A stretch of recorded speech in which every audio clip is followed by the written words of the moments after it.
میرے بھائیوں، سورۃ الفاتحہ قرآن حکیم کی وہ واحد سورت ہے کہ جس کی فضیلت قرآن میں آئی ہے۔ قرآن کی کوئی سورت ایسی نہیں ہے، انکلوڈنگ سورۃ الاخلاص بھی، کہ جس کی فضیلت قرآن میں آئی سوائے سورۃ الفاتحہ کی۔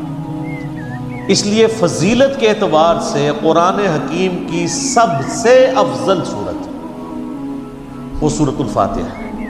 اس کی سپورٹ میں انشاءاللہ بخاری اور مسلم سے احادیث بھی پیش کروں گا۔ قرآن حکیم میں اللہ تعالیٰ نے سورہ الحجر پارہ نمبر 14 میں آیت نمبر 87 ہے۔ اعوذ باللہ من الشیطان الرجیم، بسم اللہ الرحمن الرحیم، وَلَقَدْ آتَيْنَاكَ سَبْعًا مِّنَ الْمَثَانِي وَالْقُرْآنَ الْعَظِيمِ، اور بے شک اے محبوب صلی اللہ علیہ وآلہ وسلم، ہم نے آپ کو عطا فرمائی 7 آیات ایسی جو بار بار پڑھی جاتی ہیں، اور قرآن عظیم بھی، یعنی پورے قرآن کا ذکر الگ سے اور ان 7 آیات کا ذکر الگ سے۔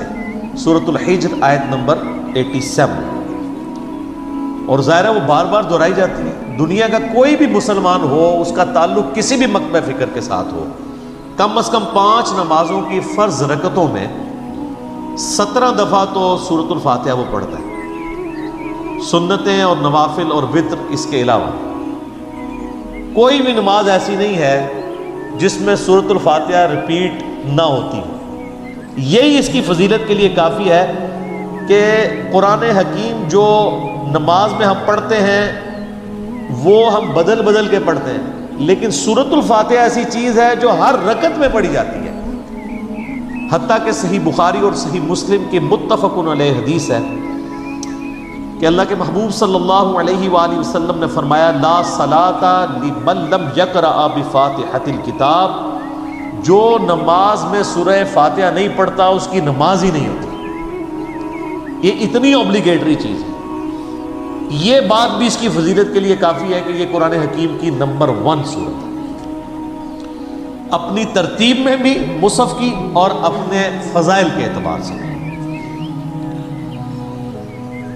قرآن حکیم کی یہ سب سے عظمت والی سورت ہے۔ اس کی سپورٹ میں صحیح بخاری میں ایک بڑی مشہور حدیث ہے کہ سیدنا ابو سعید ابن معلہ رضی اللہ تعالیٰ عنہ کہتے ہیں کہ میں ایک دفعہ مسجد نبوی میں نماز پڑھ رہا تھا تو اللہ کے محبوب صلی اللہ علیہ وآلہ وسلم نے مجھے آواز دی، تو میں چونکہ نماز میں مشغول تھا میں نے جانے میں تاخیر کر دی۔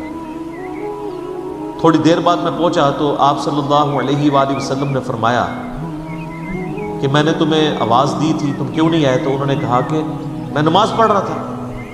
تو آپ صلی اللہ علیہ وآلہ وسلم نے فرمایا، کیا تم نے اللہ کا یہ حکم نہیں سنا؟ سورۃ الانفال کی آیت آپ نے پڑھی، استجیبوا للہ والرسول اذا دعاکم، جب اللہ اور اس کا رسول تمہیں پکاریں فوراً ان کی آواز پہ لبیک کہو۔ اس کائنات میں ایک ہی ہستی ایسی ہے مخلوقات میں کہ جو اگر عین نماز کی حالت میں بھی کسی کو بلائیں تو نماز توڑ کر نہیں، نماز چھوڑ کر اسی حالت میں ان کی خدمت میں حاضر ہونا یہ فرض ہے، سورۃ الانفال کی اس آیت کے تحت اور بخاری کی اس حدیث کے تحت، اور وہ امام اعظم محمد رسول اللہ صلی اللہ علیہ وآلہ وسلم کی مبارک ذات ہے۔ نماز توڑ کر نہیں، کیونکہ نبی علیہ السلام کی طرف جانا اللہ کے ایک حکم سے دوسرے حکم کی طرف جانا ہے۔ وہ جہاں پہ نماز اس نے چھوڑی ہوگی، اگر 1 رکعت پڑھی ہے، 2 پڑھی ہیں، 3 پڑھی ہیں، تو آ کر وہیں سے اپنی نماز شروع کرے گا، اس کی نماز ٹوٹے گی۔ اس پہ اجماع امت ہے۔ بہرحال یہ جو ہمارے واعظین آئے دن کہانیاں کراتے رہتے ہیں کہ جی ماں آواز دے دے، باپ آواز دے دے، نماز توڑ دو، اس طرح کی کوئی حدیث نہیں ہے۔ البتہ یہ ضرور ہے کہ اگر زندگی موت کی کشمکش بن جائے، کوئی ایمرجنسی ہو جائے، تو آپ پھر نماز توڑ سکتے ہیں، لیکن نبی علیہ السلام کے کیس میں اگر بلایا جائے گا تو نماز توڑنی نہیں پڑے گی، بلکہ نماز وہیں پر چھوڑ کر آپ علیہ السلام کا حکم سننا پڑے گا۔ تو یہ آپ علیہ السلام نے ان کو تھوڑا سا یعنی ڈانٹ پلائی پیار محبت سے۔ پھر آپ نے اس صحابی کا ہاتھ اپنے ہاتھوں میں پکڑا اور پھر فرمایا کہ میں اس مسجد سے باہر نکلنے سے پہلے تمہیں قرآن حکیم کی سب سے عظیم سورت سکھاؤں گا۔ آپ علیہ السلام کی عادت تھی کہ آپ اگر کسی کو تھوڑا سا بھی سختی سے پیش آتے تھے تو پھر اس کے ساتھ دل جوئی بھی فرماتے تھے. آپ ہاتھ پکڑے اور فرمایا کہ میں تمہیں نا ایک تحفہ دوں گا. وہ صحابی کہتے ہیں پھر تھوڑی دیر بعد جب ہم مسجد سے باہر نکلے تو مسجد سے نکلتے ہوئے میں نے نبی علیہ السلام سے کہا یا رسول اللہ اپنا وعدہ پورا کریں, آپ نے مجھے کہا تھا کہ آپ مجھے قرآن کی سب سے عظمت والی صورت تعلیم فرمائیں گے. تو آپ علیہ السلام نے فرمایا کہ وہ صورت ہے الحمدللہ رب العالمین, یعنی سورۃ الفاتحہ. اور پھر آپ علیہ السلام نے ساتھ ہی یہ سورہ ہجر کی آیت نمبر 87 بھی پڑھی کہ یہ وہ جو قرآن حکیم میں آیا ہے وَلَقَدْ آتَيْنَاكَ سَبْعًا مِّنَ الْمَثَانِ وَالْقُرْآنِ الْعَظِيمِ, یہ ہے وہ صورت جو قرآن حکیم میں اللہ نے مجھے عطا کی, جو 7 آیات بار بار دہرائی جاتی ہیں. اور پھر آپ علیہ السلام کے بخاری میں الفاظ ہیں یہ ام الکتاب ہے, یہ قرآن کی ماں ہے, قرآن کی جڑ اس میں ہے, اسی سے پورے قرآن کا درخت نکل رہا ہے. فاتحہ بھی ہے, ام الکتاب بھی ہے, اور یہ وہ 7 آیات ہیں جو سورہ ہجر میں آئی ہیں. تو سورہ ہجر کی اس آیت کے کانٹیکسٹ میں کتاب التفسیر چیپٹر میں امام بخاری اس حدیث کو لے کر آئے ہیں. یہ حدیث کافی ہے اس کی فضیلت کے لیے. اچھا, یہ تو سورہ اعظم تھی نا قرآن کی. قرآن کی ایک آیت بھی ہے جو اعظم ہے, وہ صحیح مسلم میں حدیث ہے. ابی ابن کعب, جن کے بارے میں بخاری مسلم میں آتا ہے کہ 4 بندوں سے قرآن سیکھو, ان میں ایک عبداللہ ابن مسعود ہیں اور ایک ابی ابن کعب ہیں اور سیدنا سالم ہیں, یہ ان میں سے ایک ہیں.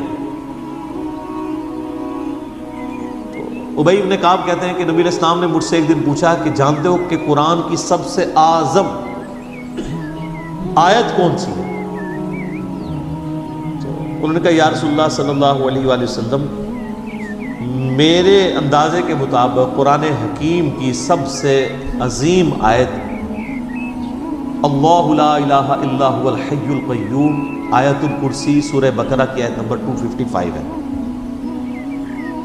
تو آپ علیہ السلام نے اپنا ہاتھ ان کے سینے پہ مارا محبت کے ساتھ اور فرمایا ابو منذر تمہیں یہ علم مبارک ہو. یعنی نبی علیہ السلام نے ان کے علم کے اوپر ان کی تحسین فرمائی کہ تمہیں میرے بتائے بغیر تم نے صحیح اندازہ لگایا کہ قرآن حکیم کی سب سے اعظم صورت جو آیت ہے وہ آیت الکرسی. بخاری سے پتہ چلا کہ سب سے اعظم صورت سورۃ الفاتحہ ہے. مسلم شریف سے پتہ چلا سب سے اعظم آیت آیت الکرسی ہے. تو اس سے یہ بات بھی کلیئر ہوگی کہ جو لوگ کہتے ہیں نا وہ احادیث میں ہے سواد اعظم, وہ سب سے بڑا گروہ جو ہے اس کو پکڑ لینا, اور وہ سب سے بڑا گروہ ہر ملک میں ڈیفرنٹ ہوتا ہے. یعنی آپ بنگلہ دیش میں جائیں گے تو وہاں سب سے بڑا گروہ دیوبندی ہے, پاکستان میں سب سے بڑا گروہ بریلوی ہے, سعودیہ میں چلے جائیں گے اہل حدیث بڑا گروہ ہے, ایران میں چلے جائیں گے شیعہ بڑا گروہ ہے. تو وہاں اعظم سے مراد تعداد میں بڑا نہیں ہے, عظمت میں بڑا. ورنہ سورۃ الفاتحہ کی تو 7 آیات ہیں اور سورہ بقرہ کی 286, تو وہ ہونی چاہیے تھی سورہ اعظم. اور آیت الکرسی سے بھی لمبی ایک آیت جو ہے وہ آیت دین جو ہے سورہ بقرہ کے اندر موجود ہے.